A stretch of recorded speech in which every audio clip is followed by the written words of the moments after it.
అరుణాచల క్షేత్రంలో అత్యంత ప్రధానమైనది ఇది అని అడిగాడు గౌతమ మహర్షి పరమశివుడు. ఇక్కడ నేను చాలా తొందరగా ప్రీతి చెందేది దేనికో తెలుసా? ప్రదక్షిణము చేత అని చెప్పాడు శివుడు. ఇక్కడ ప్రదక్షిణం చేస్తే అసలు దాని వలన వచ్చేటటువంటి ఫలితాన్ని చెప్పడం సాధ్యం కాదు. అది ఎంత ఫలవంతమో రేపు మీకు చూపిస్తాను.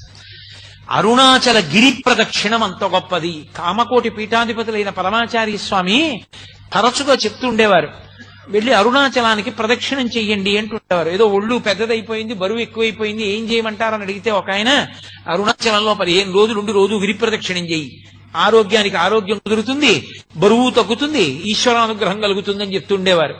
అంత గొప్పది గిరి ప్రదక్షిణం. రెండవది అరుణాచల జ్యోతి. అరుణాచల జ్యోతి అంత గొప్పది.